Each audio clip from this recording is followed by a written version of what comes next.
Alrighty, you'll have to excuse my presentation because I'm homeless. Luckily I've found somewhere to stay, and this is just me continuing public testimony.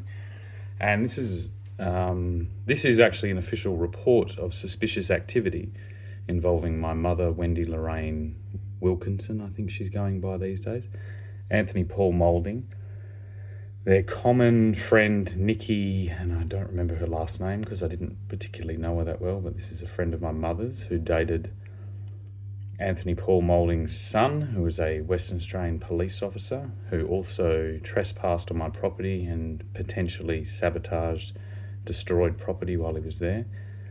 I've been forcibly removed at gunpoint by two West Australian police officers because of a incident occurring approximately 3 minutes after my mother stepped out of a taxi.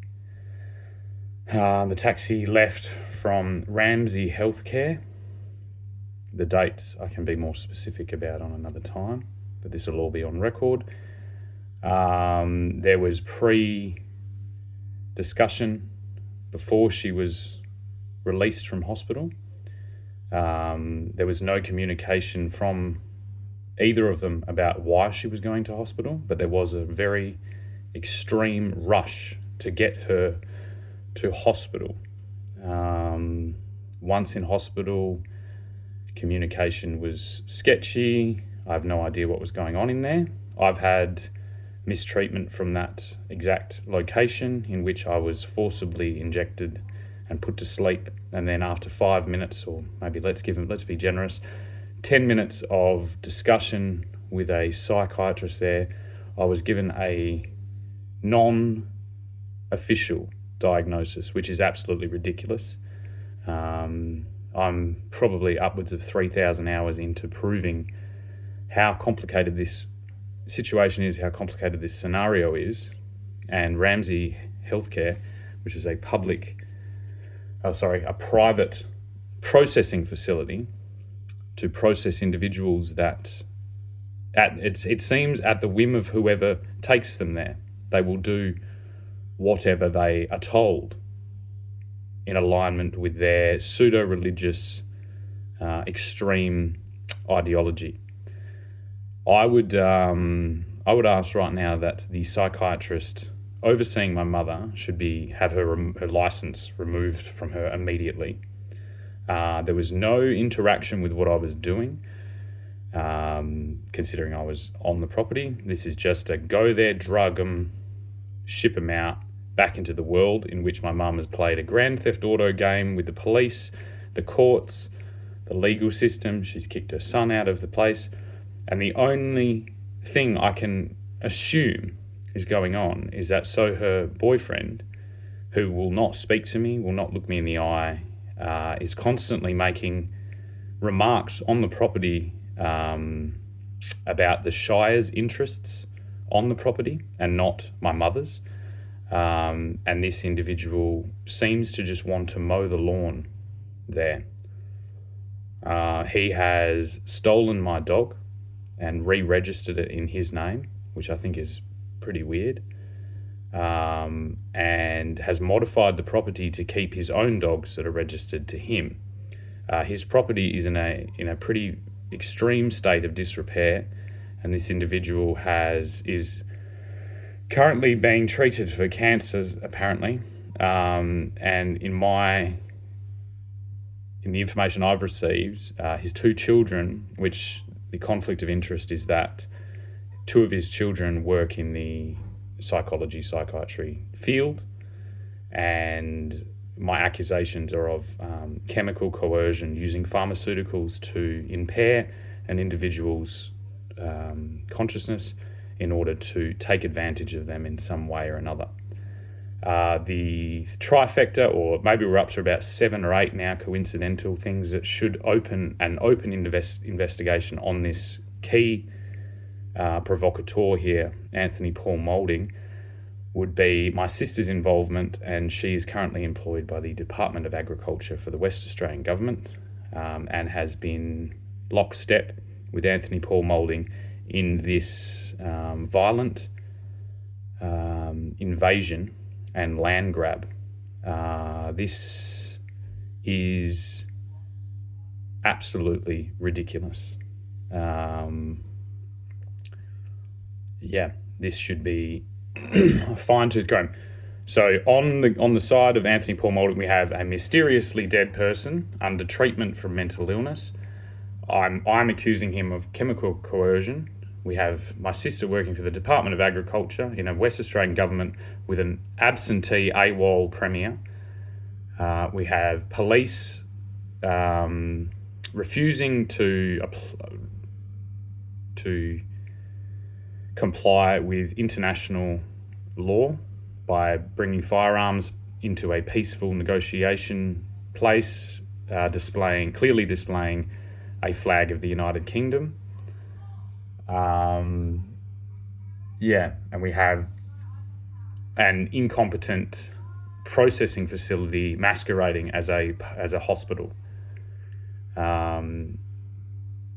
The previous psychiatrist before this current one, which I also have been refused the identity of that from my sister. I've asked her and she is withholding that information. But apparently this new one is a female, unknown name. Her previous psychiatrist was an Iranian psychiatrist. The psychiatrist that, in my determination, abused me and mistreated me 8 years ago was also of Middle Eastern descent. I believe this is religious persecution openly going on, but inside buildings that are outwardly declaring themselves as hospitals, but they are something very different. I'm thinking that there is a organised criminal network that is using these facilities as outsourced reputation destroying or defamation or just threatening behaviour or chemical coercion. This is and I'll note as well that the only interest I have in this is my mother's long-term well-being, and my only suggestion was that her property is placed in a trust that is solely for the purpose of her long-term care, whether mental health or age-related deterioration of her health, so that she has a self-funded and secure property that can be used solely for the purpose of her long-term care, not for the interests of her descendants while she is still living. My capacity there was I retreated to there under duress by a attack on almost all aspects of my life by the West Australian Labor Party, and then have been dispossessed from there. The running costs to keep me imprisoned, self-imprisoned, I self-imprisoned myself on the property to defend myself against the West Australian government. The cost to my mother to have me on the property is approximately 1/10,000th, and probably less than that, of the running costs of Hakea Prison, which I spent 2 weeks in and was given a suspended sentence there. So I carried out my suspended sentence on my family property after being attacked by the West Australian government. So I've saved the West Australian government a hell of a lot of money here by imprisoning myself to make this argument.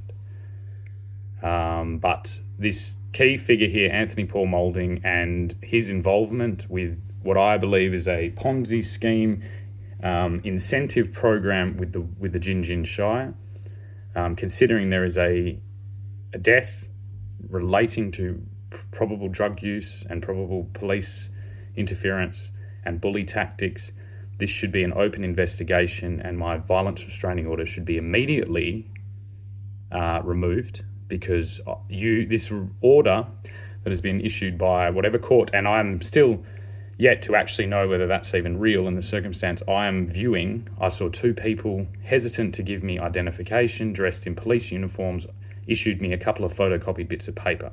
I didn't see a hearing. I haven't seen a recording of it. I haven't seen audio of it. I haven't seen my mother since the day of the initial conflict after she left the taxi. Oh, sorry, no, I have. I haven't seen her since she left the property after I declared that there was a ceremonial border in order to negotiate a peaceful solution. They've then retreated from the property and then called in an outsourced organisation in order to threaten and terrorise me off the property. And considering this is all the same thing. So if the court issues me a violence restraining order in which I can't outsource any provocateurs onto this, then what are the West Australian Police acting as now? They describe themselves as the postman. They were delivering the mail. They were carrying two loaded guns and 2 tasers, as well as handcuffs and all things. And they entered the property, went past the United Kingdom flag, and then forcibly removed my girlfriend and I from the property while we were about to have an enjoyable Valentine's Day dinner. This has left me away from my resources in order to adequately prepare my defence, and is also preventing me from actually assessing whether my mother is in a state of duress or whether she is in a state of chemical coercion. So this violence restraining order itself is actually acting as a tool to allow violence and allow coercive control. This is almost exactly mirroring the case that I believe was happening with my children's mother. These violence restraining orders are being coerced by the partners and then used as shields to shield their violence. As I said, I have no interests in this. My interests are in other arenas. This is not a financial matter to elevate my financial security. This is basically clan warfare enacted by the Moulding clan onto my property using the vector of my mother. Anecdotally, there is also evidence that this person, Anthony Paul Moulding, has modified boundary markings to do with the Shire and access way on a lease. It's my belief that this has been a long-term strategy by the Gingin Shire to coerce my mother into believing that her property boundaries were different to what they were, that there's some type of perpetual lease in which we were never paid, my family was never paid to maintain that property for, I think it's upwards of 20 years now. And then there were modifications made to adjust water flow off the road, to which the Shire has done absolutely nothing. So I myself hired equipment and diverted water in a way that would not erode down the paddock. All this work was systematically undone by Anthony Paul Moulding shortly after he encouraged my mother to evict me off the property after I had gone there in order to peacefully negotiate a separation between myself and my children's mother. This, in her explanation, triggered her into feelings she had felt when her first husband had left. It was a very different circumstance because I had been caring for my elderly father, which had put a lot of stress on our marriage. I'd also arrived in Gingin to negotiate my mother's previous divorce with Gordon Yarnold, which, thank God, didn't end up with any violence, but there was some very close to violence that was only ever provoked by my mother's actions. If need be, I can bring Julianne Hitchcock Doody in to be a witness to back up what I'm saying about her disruptive pattern of behaviour. This is an ongoing pattern. I believe this actually was enacted onto my father, but him being the only member of his family in Western Australia, he was kind of left with not a lot of options. And I can just see this is happening again, but it's a very different set of circumstances. My father was in his 60s, and I'm 38 years old with 3 children. We raised my children for about 4 years, and I built the shed as a place for us to stay so we could save up a deposit while we had a verbal agreement with the entire family, which I can go into more detail with if specified. So this is now worse than any gang activity I've ever heard of. It's more organised, it's more wide-reaching, it's more blatant. It is the most disgusting thing I've ever seen. And in a state where the tensions between the regional areas and the urban areas have never been higher, this, in my determination, was an act of war, which, if left unchecked and if left continuing as the status quo by the judicial system of Western Australia, the government of Western Australia and the West Australian Police, this will lead to all-out civil war on this basis alone. If people do not feel safe to negotiate their own with their own family relations and politics and issues of care and stuff without having paid government enforcers involved, this is going to be, because more than likely the people that are actually on the property are going to be removed by speculators and real estate developers and things like this. And this is the end of the line. This urban sprawl that spans from Baldivis to Two Rocks is historically thousands of times more unsustainable than anything that has ever been, any development plan that has ever existed. I've compared it with the 1600s of London, and the figures are shocking.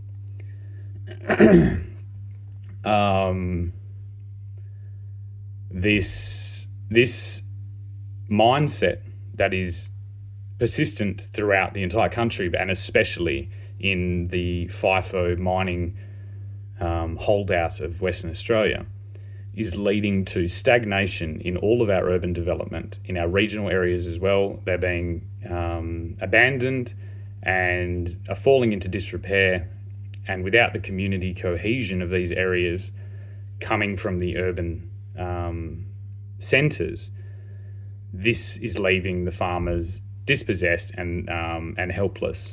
And these troopers trooping out from the watch houses of Perth City and dragging people into their shithole fucking problem stemming from poor design in urban development is no longer going to be tolerated. We need to do better in every regard, and this shopping centre model of policing, government and judicial system is going to be exposed at every level. I mentioned to the police officers yesterday that this would mean that I'm going to be leaving the state because I'm left mistrusting all elements of the Western Australian government, and so will be forced off the state. I am temporarily having a bit of time in the state in an undisclosed location to kind of really have a hard think about my next move. But if I'm forced out of the state, which I believe I already have been, I will land in Tasmania, and with the assistance of the Tasmanian state government, I will press charges and seek damages on all individuals, including Mark McGowan, Anthony Paul Moulding, Roger Cook, and the entire West Australian government, to develop a program to identify where this type of mistreatment has existed and an outreach solution for individuals to seek refuge from this bully tactics that are being enacted by, in the case of Anthony Paul Moulding, a foreign national that has acquired citizenship and is currently receiving a pension payment from the United Kingdom and from Western Australia. My mother has been receiving a pension payment for the last 50 years and has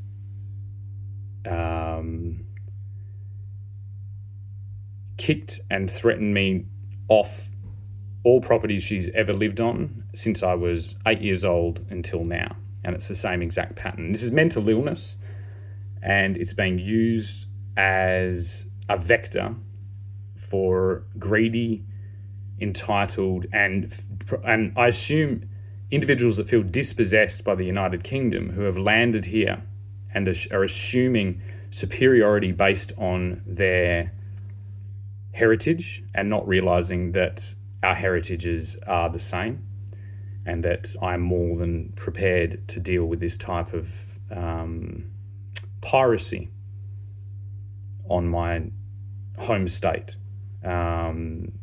This should be a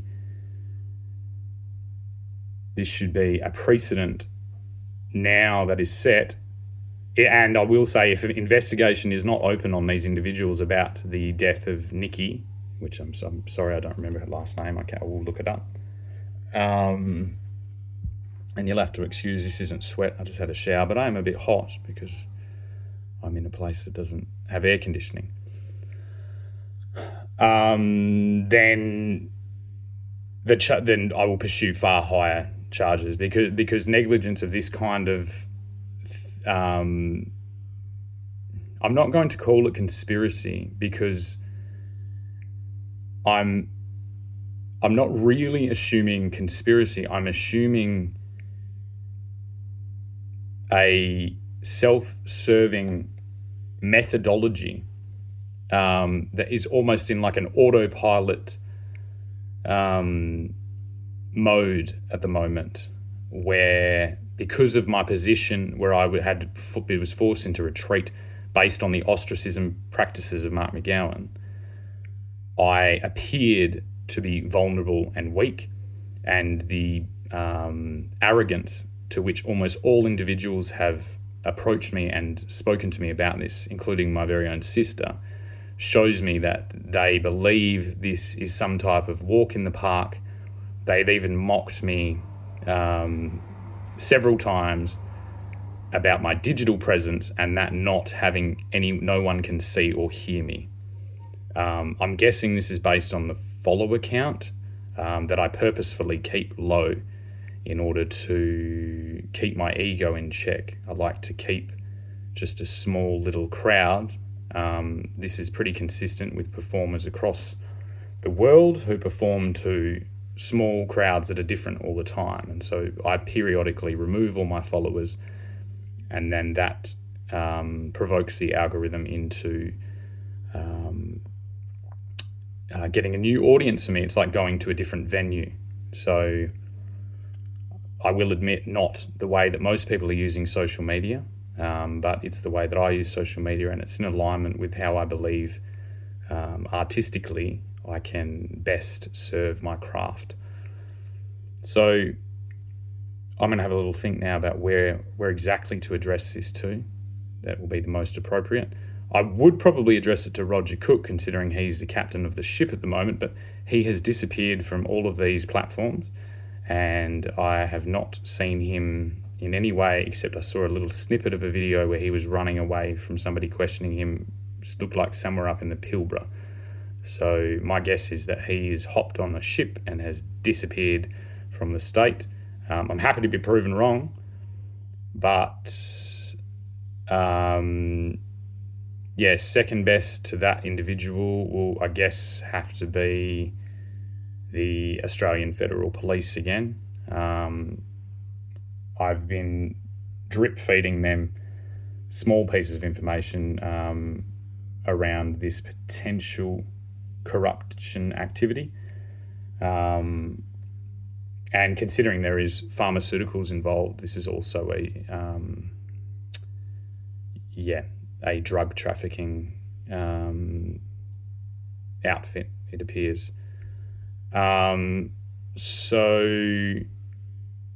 say to the federal police, and just to be safe, I might just CC the Governor General in there as well, just to make sure that the military is prepared for any type of escalation, which of course, me being just an individual, I have nothing to do.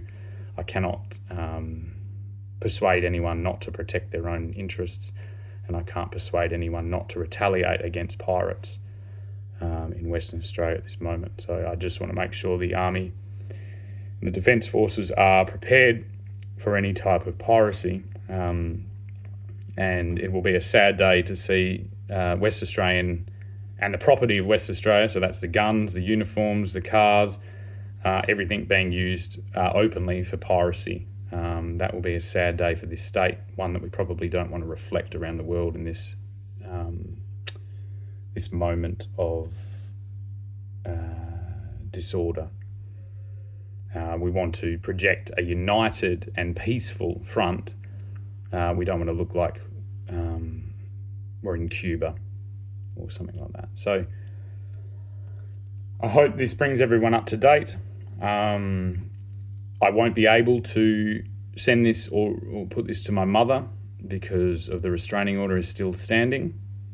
This isn't addressing her directly. This is public testimony for them to prepare their legal case. I would expect a phone call, hopefully by this afternoon or maybe Monday morning, that lets me know that this violence restraining order has been thrown out of court, and it was received by false information. If the fact of her recent hospitalisation and also my open dialogue and open digital communications were omitted from her statement, I believe that violence restraining order was received illegally, in my understanding of the law, and has actually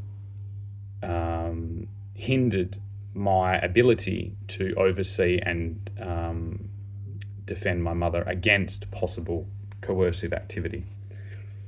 Okay, so I'll sign it off there. Thank you.